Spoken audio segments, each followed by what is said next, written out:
आज के इस एडुसेट कार्यक्रम में हमारे सभी क्षेत्रीय अधिकारियों, कर्मचारियों, वन विद्यालय के ट्रेनीज सभी का स्वागत है और सभी को नव वर्ष की हार्दिक शुभकामना दे रहा हूं।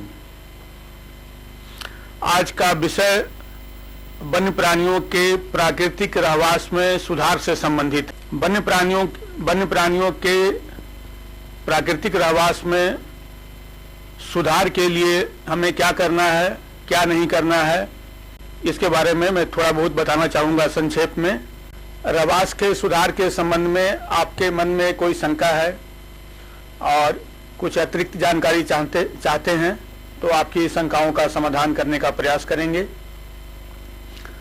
सबसे पहले तो ये समझना जरूरी है कि वन्य प्राणियों के रहवास का मतलब क्या है। वन्य प्राणियों का पहले तो हमको रहवास के विषय में समझना होगा कि रहवास किसे कहते हैं।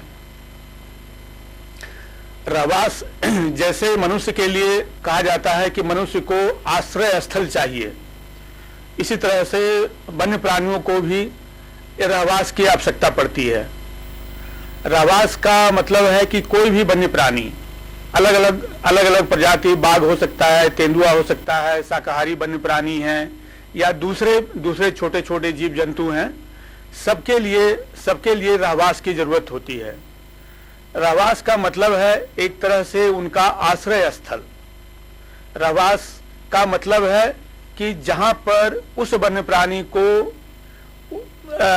रुकने का स्थान, छुपने का स्थान, सोने का स्थान, खाने की व्यवस्था, पानी पीने की व्यवस्था, ये सारी सुविधाएं वहां पे सुलभ हैं।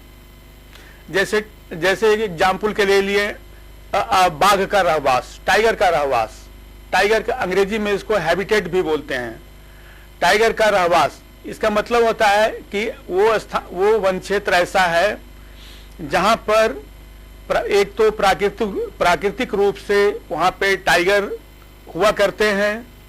उस क्षेत्र में टाइगर को रुकने के लिए, स्वच्छंद विचरण करने के लिए, रात्रि विश्राम के लिए हर प्रकार की वहां पे व्यवस्था है। वहां पे उनके लिए गुफा है, वहां पे उनके लिए मांद है, वहां पे उनके लिए उठने बैठने की जगह है, चलने फिरने की जगह है और वहां पे उनके लिए भोजन की व्यवस्था है।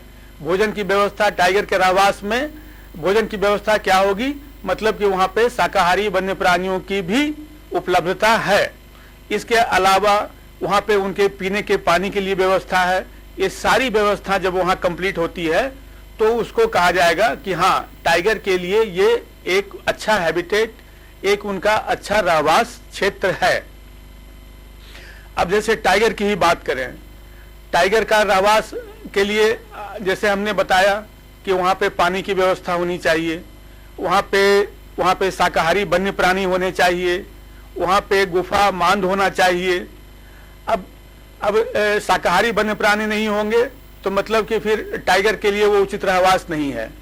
अब शाकाहारी वन्य प्राणी भी वहां होना चाहिए, तो शाकाहारी वन्य प्राणी के लिए क्या क्या जरूरत है, जैसे चीतल होना चाहिए, सांभर होना चाहिए, नीलगाय होना चाहिए।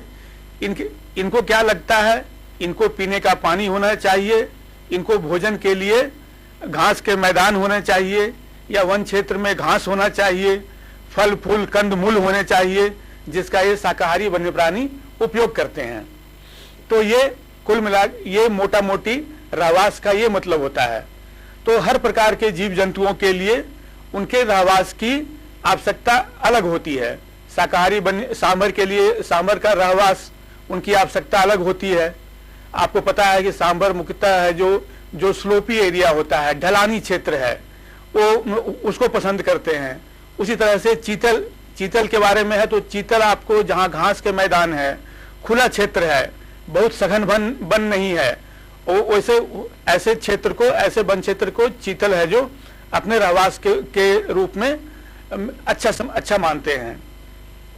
इसी प्रकार कुछ और जो वन्य प्राणी हैं आपका, जैसे ब्लैक बक हो गया, जिसको काला हिरन बोलते हैं, उनकी रहवास की जरूरत आवश्यकता अलग होती है। ब्लैक बक है, चिंकारा है, ये जनरली है जो सामान्यतः खुले क्षेत्र में है, जो खुले क्षेत्र में रहना पसंद करते हैं। खुले क्षेत्र में इनके लिए चरने की व्यवस्था हो जाए, इनके लिए पानी की व्यवस्था हो जाए, तो वहां पे ये अपनी संख्या में वृद्धि करते हैं, वहां पे ये फलते फूलते हैं। इसी तरह से सभी वन्य प्राणियों के लिए, सभी जीव जंतुओं के लिए उनका रहवास, उनका हैबिटेट पृथक पृथक होता है। और हमको एज ए वन्य प्राणी मैनेजर, वन्य प्राणी प्रबंधक, वन्य प्राणी क्षेत्र में करने वाले अधिकारी कर्मचारी, हमारे सामान्य वन मंडल के क्षेत्रीय अधिकारी, तो आपको आपके जंगल में, आपके वन क्षेत्र में जो भी वन्य प्राणी पाया जाता है, तो पहले तो ये देखें कि वो कौन सा वन्य प्राणी पाया जाता है, और वो वन्य प्राणी पाया जाता है तो उसके हिसाब से वो वहां पे उसका रहवास होगा। लेकिन उस रहवास में उस वन्य प्राणी में वृद्धि करने के लिए उस रहवास में क्या कोई सुधार की आवश्यकता है, कोई आपके तरफ से कोई उसमें मानव हस्तक्षेप की आवश्यकता है, ये हमको है जो एज ए मैनेजर के रूप में, प्रबंधक के रूप में इसका आकलन करना चाहिए। और ये आकलन करने के बाद उसके बाद आपकी कार्य योजना, आपकी रणनीति कि रहवास में क्या क्या सुधार की जरूरत है और क्या क्या सुधार की जरूरत है, उसके लिए कितनी धनराशि की आवश्यकता होगी, कहां कहां पे वो काम आप करेंगे, कौन कौन से ऐसे क्षेत्र हैं आपके प्रबंध योजना में, कार्य योजना में, जहां पे ऐसे कार्य प्रावधानित हैं, उन्हें चिन्हित करेंगे और उसके बारे में बजट का आकलन करके मुख्यालय से या जहां से भी हो या अन्य स्रोत से धनराशि की व्यवस्था करेंगे। तो ये हैबिटेट के संबंध में मुख्यतः अभी हम लोग देखते हैं, खास करके संरक्षित क्षेत्र में हो या जो संरक्षित क्षेत्र के अलावा जो हमारे टेरिटोरियल डिविजन्स हैं, सामान्य वन मंडल हैं, सभी जगह वन्य प्राणी पाए जाते हैं। और अलग अलग क्षेत्र में वहाँ के भौगोलिक स्थिति के अनुसार और वहाँ के रहवास के अनुसार अलग अलग प्रकार के वन्य प्राणी की प्रजाति मांसाहारी हो सकते हैं, शाकाहारी हो सकते हैं, पाए जाते हैं। इन्हीं का हमको विश्लेषण करना है, इन्हीं का हमको आकलन करना है और इनके जो प्राकृतिक रहवास है उसमें सुधार के लिए हमें प्रयास करना है, हमें कोशिश करना है। अभी जैसे जहां तक मध्य प्रदेश की दृष्टि से हम देखते हैं कि मुख्यतः वन्य प्राणियों को, जहाँ पे शाकाहारी वन्य प्राणी है वहाँ पे गर्मियों में पानी की उपलब्धता की कमी हो जाती है, गर्मियों में चारे की उपलब्धता में कमी हो जाती है। तो हमें ऐसे क्षेत्र की पहचान करना है।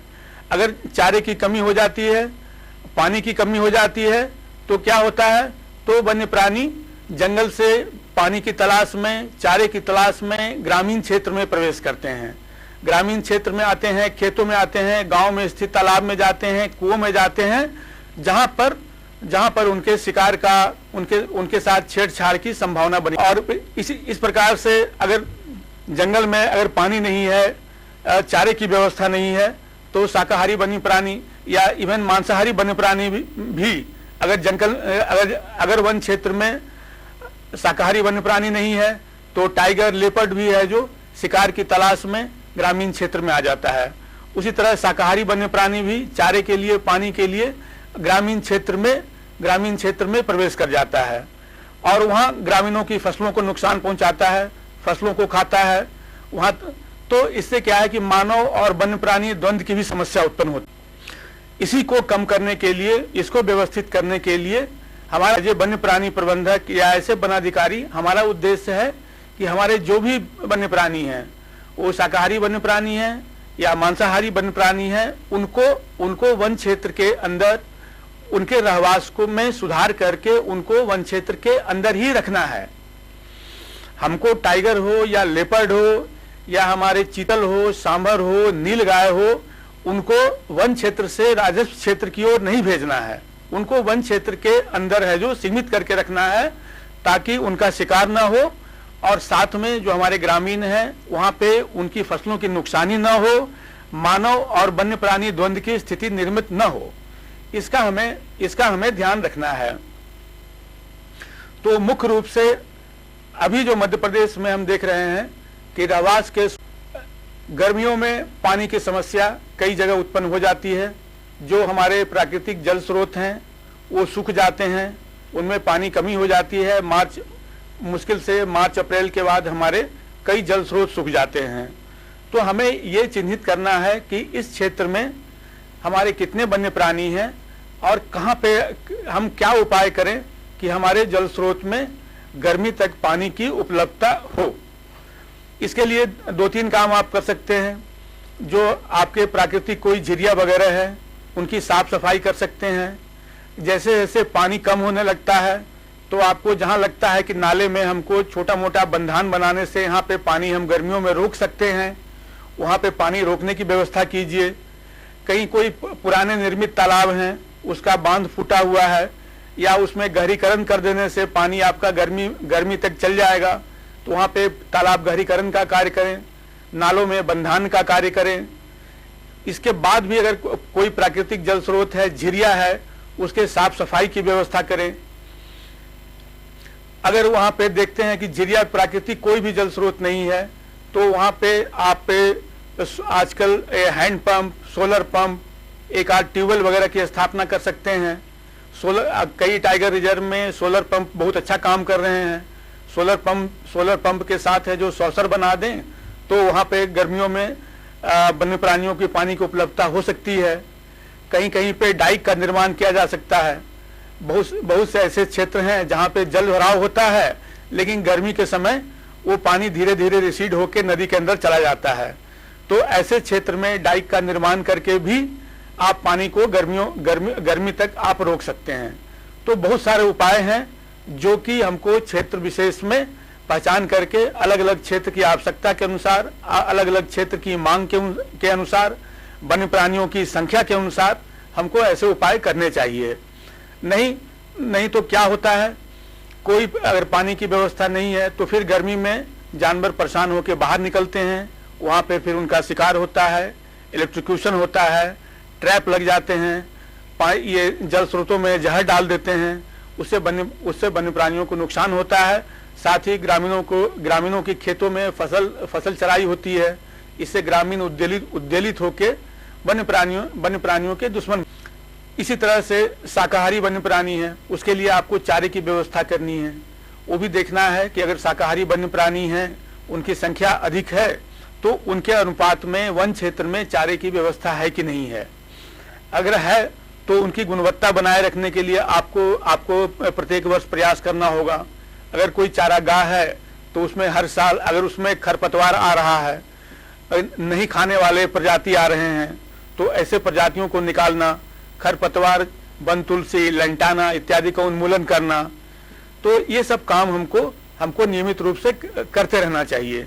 अगर कोई भी चारागाह नहीं है तो आपको अगर जो खुला क्षेत्र है, जो कार्य योजना में खुला क्षेत्र है, जो आपको चारागाह के रूप में है, जो कि कार्य योजना में मार्क किया हुआ है, चिन्हित किया हुआ है, तो वैसे क्षेत्र में चारागाह विकास के कार्य, फलदार वृक्षों के रोपण का कार्य, ऐसे कार्य हमको लेना। तो रहवास का मतलब वही है कि रहवास जो भी वन्य प्राणी हैं जिस भी जंगल में पाए जाते हैं उनको जंगल में रुकने के लिए उचित व्यवस्था है कि नहीं है।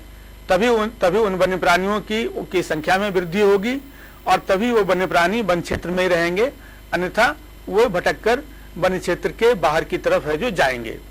जैसा कि आप पिछले कुछ समय से मध्य प्रदेश में ही वन्य प्राणियों की संख्या बढ़ने से कहीं पे जैसे टाइगर रिजर्व में टाइगर की संख्या दिन प्रतिदिन बढ़ रही है, किसी क्षेत्र में तेंदुआ की संख्या बढ़ रही है, किसी क्षेत्र में नीलगाय की संख्या बढ़ रही है, ब्लैक बग की संख्या बढ़ रही है।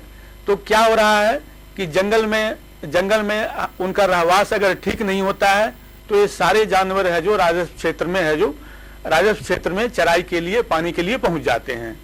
और एक सबसे बड़ी समस्या मध्य प्रदेश में जो आ रही है फसल नुकसानी की। पूरे मध्य प्रदेश में किसानों के तरफ से, जनप्रतिनिधियों के तरफ से प्रति माह लगातार आवेदन आ रहे हैं कि वन्य प्राणी से फसलों की नुकसानी हो रही है, कहीं पे नीलगाय से नुकसानी हो रही है, कहीं ब्लैक बग से नुकसानी हो रही है। ये सब क्यों हो रहा है कि जंगल में हमारे पास उनके लिए पर्याप्त रहवास नहीं है। तो हमारे सभी भाइयों से, जो भी हमारे वनाधिकारी हैं और जो वन विद्यालय के प्रशिक्षणार्थी हैं, तो रहवास के संबंध में प्रत्येक जानवर के लिए उनके भोजन, पानी, रुकने, ठहरने, सोने की व्यवस्था उस क्षेत्र में करना है।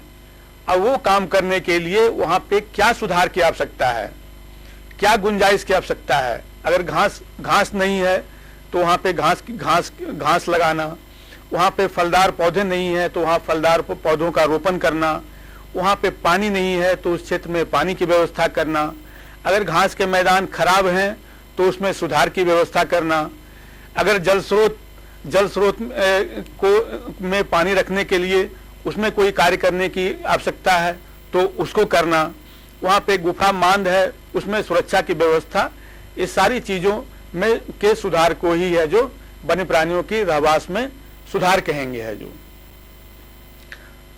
तो ये हमारा एक आज प्रेजेंटेशन एक संक्षेप में था को धन्यवाद के साथ आज के एडुसेट कार्यक्रम को समाप्त घोषित किया जाता है।